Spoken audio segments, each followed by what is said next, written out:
sa Panginoon. Okay, there's. Well, magandang umaga, church. Magandang umaga, yes. Well, happy Resurrection Sunday sa inyong lahat. Right? Christ has risen. Christ has risen indeed. You know, nagpapasalamat ako sa Diyos na kayo ay nandito ngayon sa first ever Tagalog-English service ng ating church. Yes.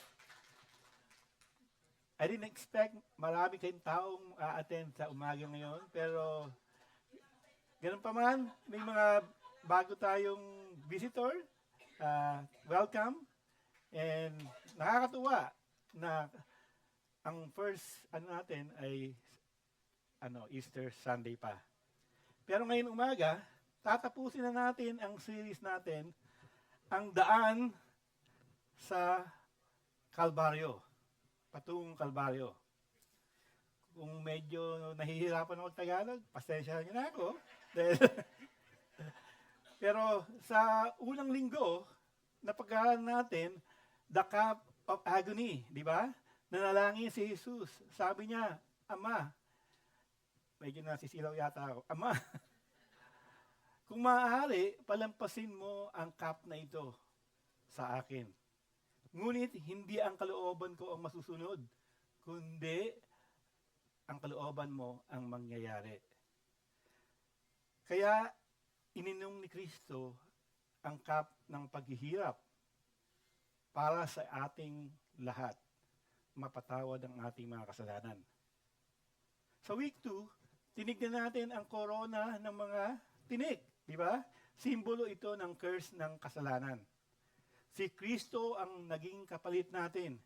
Siya ang kumuha ng sumpa natin. At sa week 3, the cross of Christ, natutunan natin na binayaran ni Kristo ang lahat ng penalty ng ating mga kasalanan sa krus ng Kalbaryo. At sa ngayon po, sa umaga ito, the conquest.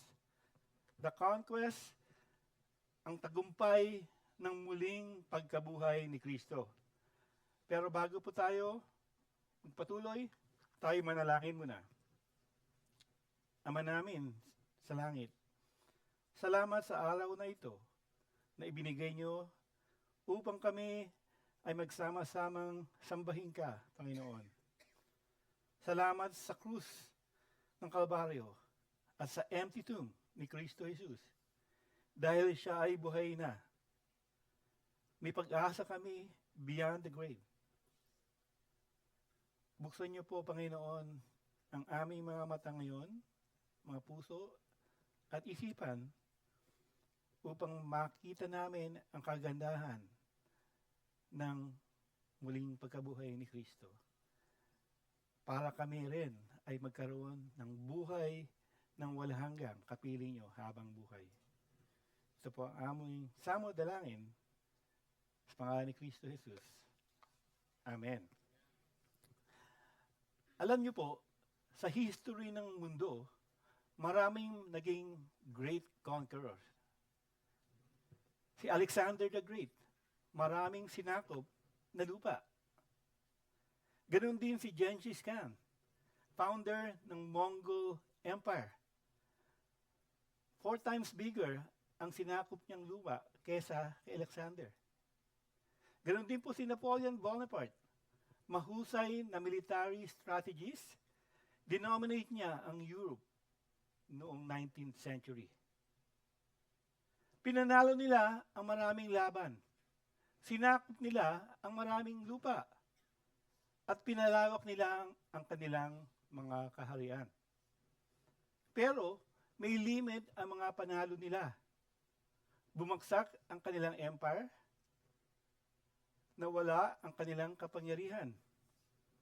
At sa huli sa lahat, hindi nila natalo ang kamatayan. Kaya ngayon umaga, gusto ko pong ituro ang isang panalo na kakaiba sa lahat. Hindi pananakop ng lupa o tao, kundi pinakadakilang tagumpay sa buong universe, ang muling pagkabuhay ni Hesus Kristo.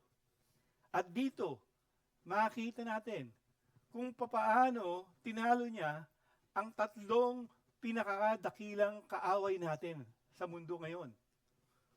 Unang-una, makikita natin, natalo ni Jesus si Satanas. Nung ipinako si Jesus sa Kalbaryo, akala nila talo na siya. Akala ni Satanas, panalo na siya. At matagal niyang pinaplano at sinusubukang sirain ang plano ng Diyos for thousands of years.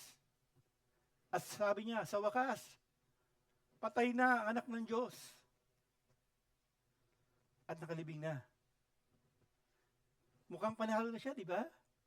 Kaya ang mga demonyo niya, 3 days, nagsa-celebrate ng victory party. Biyernes, nakasil na ang tomb. Ang mga disiplo niya, malungkot, dahil patay na ang kanilang Mesaya. Sa Sabado, tahimik lahat, walang galaw, walang himala, at nawala ang kanilang mga pag-asa. Pero, madaling araw ng linggo, nagbago lahat. Lumindol na malakas. Naalis ang mga bigat na bato. At si Kristo ay muling nabuhay. The tomb is empty. Walang laman ang libingan niya. At sabi ng mga anghel, wala siya dito. Siya ay nabuhay. Hallelujah! Purihin ang Panginoon. Buhay na si Kristo hanggang magpakailanman. Yung pala ang pinakamalaking tagumpay sa history ng mundo na akala nila natalo si Kristo. So makikita natin, dinisarm ni Kristo si Satanas. Sorry, medyo late ang pag-ano ko pala. I forgot, I have a slide. Unang-una, dinisarm ni Jesus ang Satanas. Sabi sa Colossians 2:15, tinanggal ni Jesus ang kapangyarihan ng kaaway at pinakita sa lahat ang kanyang pagkatalo. Parang Roman victory parade. Kapag nanalo ang hari, ipinaparada nila ang mga natalo nila at ipinahihiya nila ito para makita ng lahat. Ganon din ang ginawa ni Jesus kay Satanas. Tinanggal niya ang power nito at pinahiya niya sa buong universe. Ngunit kahit talo na si Satanas, lumalaban pa rin ito. Sinusubukan pa rin niya tayong i-deceive ang mga tao. Kaya, we are still in a spiritual battle. Sabi sa unang Pedro 5:8, ang inyong kaaway na demonyo ay naglalakad-lakad, parang leon na naghahanap ng taong kanyang sisirain. So malinaw ang misyon ni Satanas. Linlangin tayo. At ilayo ang mga nawawalang tao sa Diyos. At ganun sa mga Kristiyano rin, nais niya tayong tuksuhin, di ba? I-persecute at i-discourage. Kaya sabi ni Jesus sa John 10:10, si Satanas ay magnanakaw. Siya ay pumapatay at siya ay sumisira. Naranasan niyo na bang manakawan? Siguro pera? O cellphone niyo? O kotse? O mamahalin yung bag na Louis Vuitton? Sino may Louis Vuitton dito? Ganyan ang ginagawa ni Satanas sa ating spiritual life. Ninanakaw niya ang ating peace. Ninanakaw niya ang ating kagalakan. At sinisira niya ang testimony natin at ang relasyon natin sa Panginoon. Nagsisinungaling siya sa atin. Nananakot siya. Gusto niya pagdudahan natin ang Diyos. Kaya sabi ni Jesus, ang Diablo ay ama ng kasinungalingan. Di ba? Maaari natin sabihin, hindi ka talaga anak ng Diyos. Sasabihin niya, oh, talaga anak ba ng Diyos? Sigurado ka? O masabihin niya, oh, hindi ka na patatawarin ng Diyos sa ginawa mong mga kasalanan. Maaaring niya sabihin din, hindi mo na kailangan si Jesus. Ayos na yung good works mo. Ayos na yan. Ma-attend ka ng church linggo-linggo. But the good news is, Jesus took away. Inalis niya ang kapangyarihan ng accusation ni Satanas sa ating buhay. Sabi sa Colossians 2:14, sa Tagalog, kinancel na ni Jesus ang listahan ng mga kasalanan laban sa atin sa pamamagitan ng pagpako nito sa krus. Kaya kahit binubulangan tayo ng demonyo, sasabihin niya, oh, nagkasala ka na naman. Oh, nagkamali ka uli. Totoo, nagkakasala at nagkakamali pa rin tayo. Pero sabi ni Cruz, binayaran ko na yan. Lahat ng mga kasalanan mo. Amen? At kinansel na ang record ng ating sin. So, ibig sabihin nun, wala nang hatol sa atin na maibibigay ang kaaway na demonyo. Dahil binayaran na ni Kristo lahat. Yung past sins mo, yung mga kasalanan mo ngayon, at mga kasalanan mo na darating pa. Lahat yun, bayad na. Wala na. Napako na yun sa krus ng Kalbaryo, kasama ni Kristo. Pero, ngunit, kahit na talunan na ang demonyo, makapangyarihan pa rin siya. Very powerful pa rin ang demonyo. Kaya, kailangan natin ng tulong ng banal na spirito na naninirahan sa atin para ma-overcome pa rin natin siya. At kailangan din natin ng isa't isa, mga kapatiran narito, upang magtulungan tayo, upang magpanalangin natin ng isa't isa, at encourage natin para hindi tayo madaig ni demonyo, ni Satanas. Diba? Agree ba kayo doon? Amen. Kasi ang banal na spirito ay mas makapangyarihan kaysa sa demonyo. Diba? Sabi, greater is He who is in you than he who is in the world.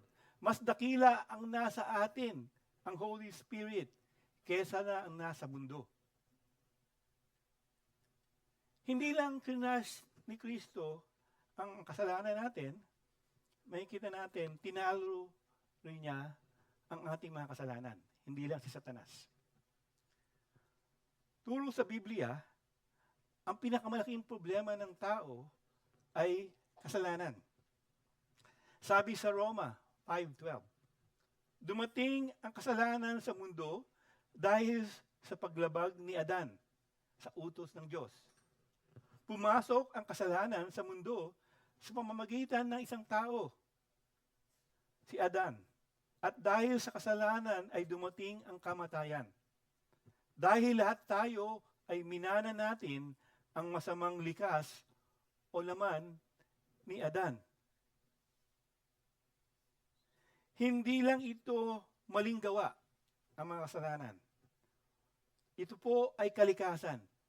Meaning, ito po ay kalagayan natin. Ipinanganak tayo na may kasalanan na tayo. Napansin nyo ba? Walang nagtuturo sa mga bata magsinungaling. Di ba? Walang nagtuturo sa kanilang magdamot. Walang tuturo na mag-tantrum sila. Di ba? Automatic na. Natural na lumalabas sa kanila yon. Kasi po, meron tayong kalikasan ng kasalanan mula nang ipinanganak pa lang tayo. Batang-bata pa lang. At ang kasalanan natin ay naghihiwalay sa atin sa Diyos. Hinihiwalay tayo ng ating mga kasalanan sa Diyos. Nakita mo yung sin separate the sinful man from a holy God. Sabi sa Isaiah 59:2, but your iniquities have separated you from God, from your God, and your sins have hidden His face from you. Parang isang bangin. Ikaw ay nasa isang side. Makita mo doon? At ang Diyos ay nasa kabilang side. Kahit tumalong ka pa ng malakas, hindi ka aabot. Mahuhulog ka, di ba? Sabi rin sa Bible, sa Romans 3:23, lahat ng tao ay nagkasala at hindi nakaabot sa kalwalhatian ng Diyos for the glory of God. Ibig sabihin nun, lahat ng mga human effort natin, kulang. Ang mga good works, ang education, ang religion natin, our church attendance, our baptism, our communion, our prayers, reading the Bible, o kahit ano pa, hindi daw ito sapat sa paningin ng Diyos. And that's my story for 22 years of my life. Mula pa nung maliit akong bata, ako po ay nagsisimba bawat linggo. Nagtitiwala ako sa sarili kong mabuting gawa. Ngunit, hindi iyon pala ang paraan ng Diyos para makalapit tayo sa Kanya. O para makabalik tayo sa tamang relasyon. Although mabubuti yung ginagawa ko, ginagawa nyo. Ngunit, sa Diyos, hindi pala yun ang paraan papalapit sa Kanya. Yun ay paraan ng tao. Ginagawa ko ang lahat ng mabuti para maabot ang Diyos sa langit sa sarili kong pagsisikap. Ngunit, patuloy akong nagkukulang at nagkakamali. Ngunit hindi lang ako. Kayo rin. Di ba? Dahil ang mabubuting gawa ng mga tao ay hindi sapat. Kulang, sabi ng Diyos. At alam nyo ba, ang bad news ay patuloy naging worse. Sa Roma 6:23, sabi dito, ang kabayaran ng kasalanan ay kamatayan. Ibig sabihin, may bayad ang mga kasalanan natin. At ang bayad ay kamatayan. Hindi lang po ito physical death. Ngunit spiritual death. Meaning eternal separation from God. Pero, may magandang balita. But the gift of God is eternal life in Christ Jesus our Lord. Ang kaloob ng Diyos ay habang buhay na binibigay ni Kristo Jesus. Noong unang panahon sa Rome, ang mga alipin ay hindi kayang bilhin ang sarili nilang kalayaan. Kailangan may magbayad para sa kanila. Ganon din tayo. Si Jesus ang nagbayad ng ransom payment natin na hindi natin kayang bayaran sa sarili natin para tayo ay mapalaya sa mga kasalanan. Yung krus, ang naging tulay, nakita nyo? Para makabalik tayo sa Diyos. Yun ang paraan ng Diyos. Para maayos ulit ang relasyon natin sa kanila, kailangan dumawid tayo kay Kristo at magtiwala lamang sa Kanya. So ngayon, pwede ka nang tumawid, di ba? Dati nahuhulog tayo sa sarili natin. Naintindihan niyo ba yon? Okay. Good.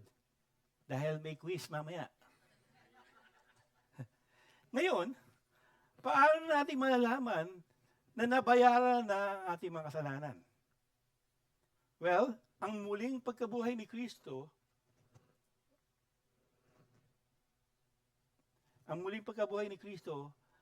ang bayad ay tinanggap. Sa verse 17, sabi sa Tagalog, kung hindi nabuhay si Jesus, wala tayong pag-asa. Narinig mo yun? Kung hindi nabuhay si Jesus, wala tayong pag-asa. Pero, sa verse 20, basahin nyo, nabuhay siya. But Christ has indeed been raised from the dead. Amen?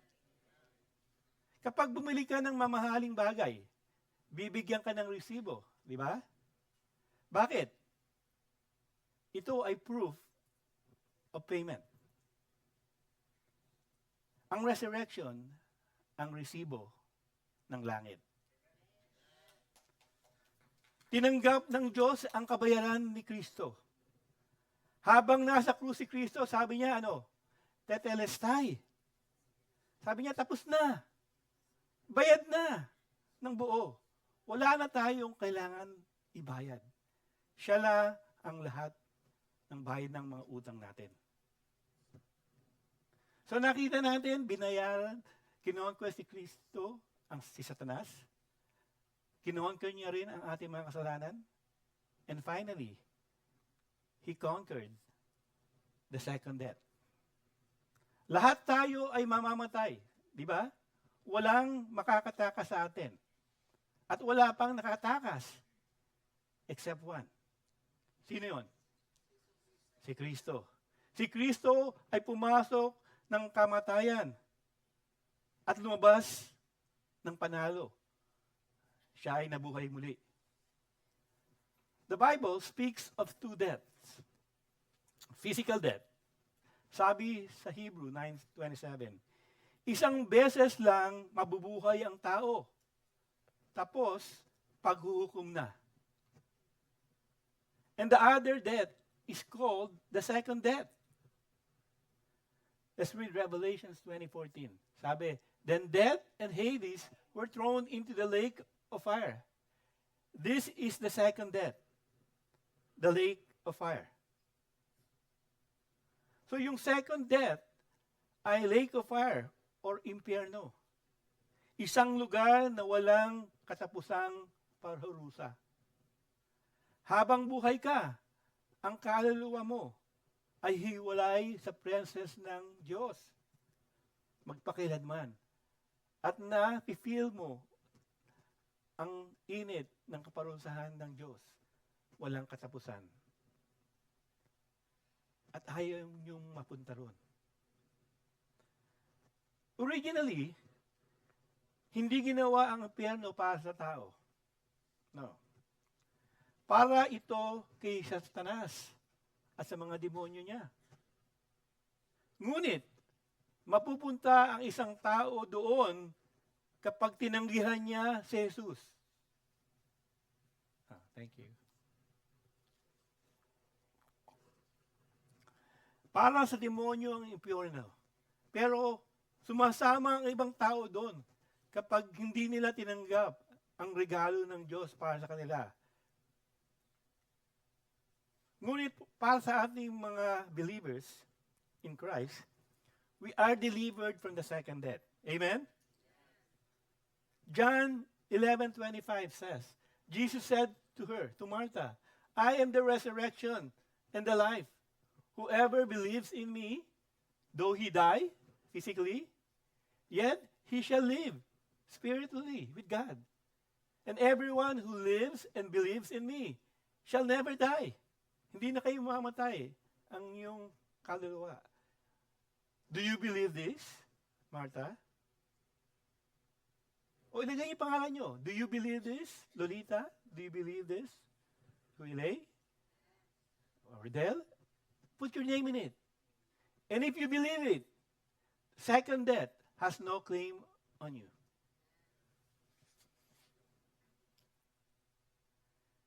Para sa ating mga Kristiyano, kahit mamatay tayo, mabubuhay pa rin tayo kapiling ang Diyos.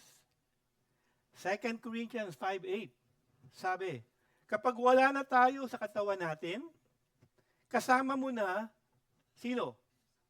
Ang Panginoon. Nasa langit ka na. Ang physical death is only an entrance, a doorway papunta sa eternal life with God. Lilipat na tayo ng permanent na tirahan. Kaya, kung isa kang realtor, wala ka ng trabaho sa langit.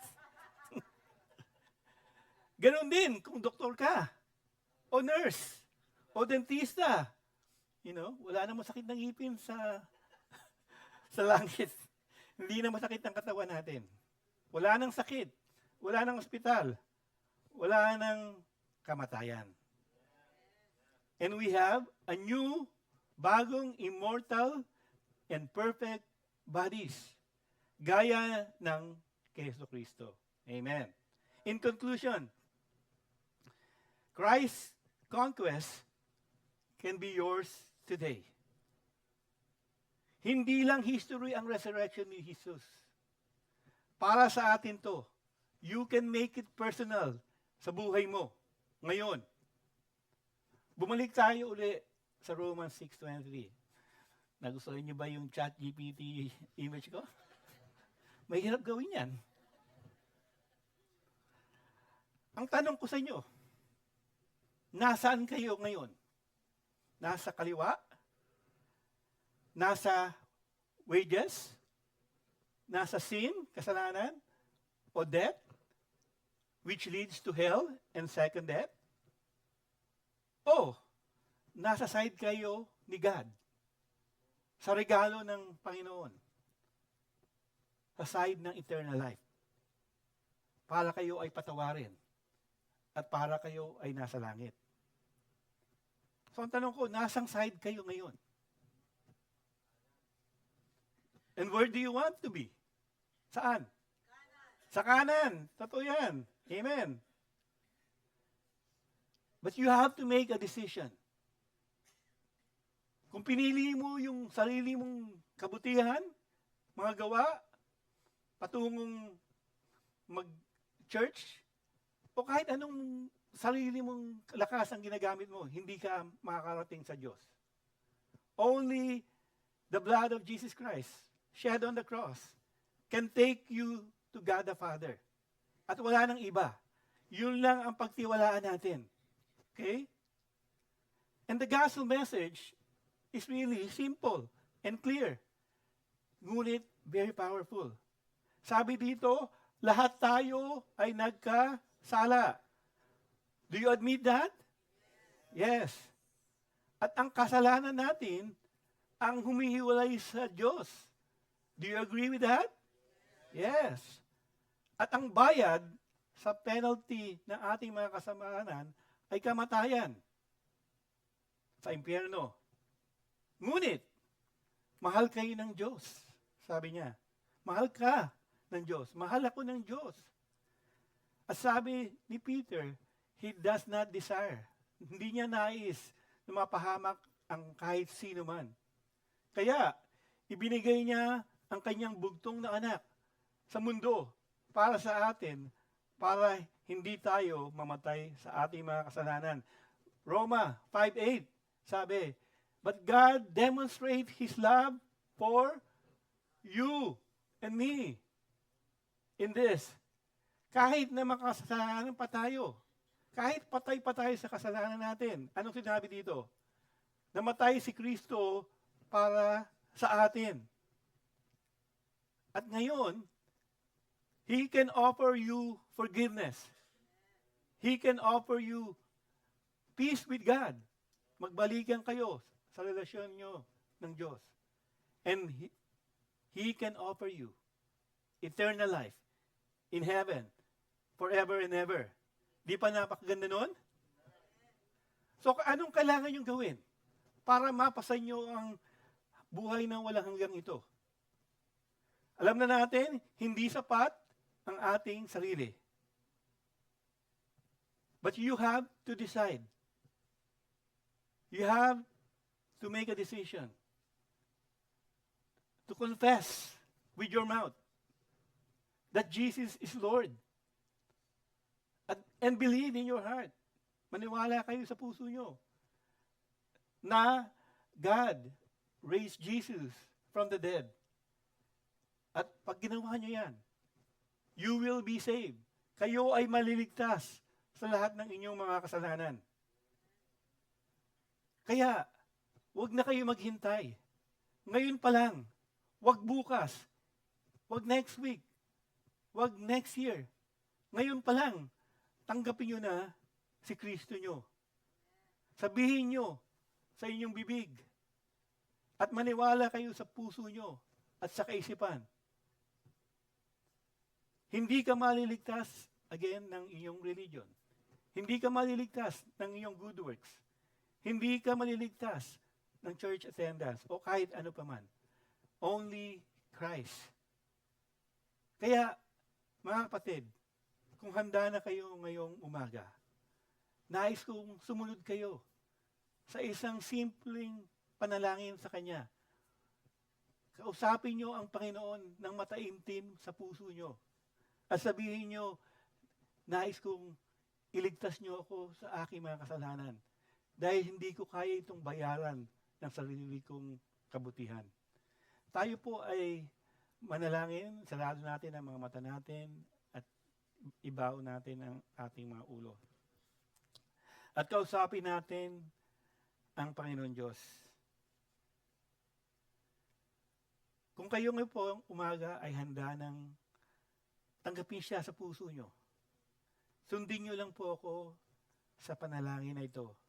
At ganito po yung panalangin. Sumunod po kayo kung saan kayo nakaupo, tahimik o bigkas nyo.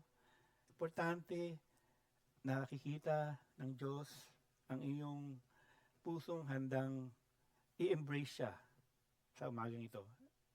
And the prayer goes like this. Lord Jesus, inaamin ko na ako ay makasalanan. Hindi ko kayang iligtas ang sarili ko. Lord Jesus, thank you for dying on the cross for my sins. At salamat dahil nabuhay ka muli. Ako'y mabubuhay rin kung magtitiwala ako sa iyo. Ngayong umaga, I surrender my life to you. Ikaw na ang Panginoon at tagapagligtas ko. Patawarin niyo po ako. Baguhin niyo po ako. At magmula ngayon, susundin kita. Ito po ang aming samot dalangin sa pangalan ni Kristo. Amen. Kaya, kung nag-pray ka niyan, sincerely, pinatawad ka na ng Diyos.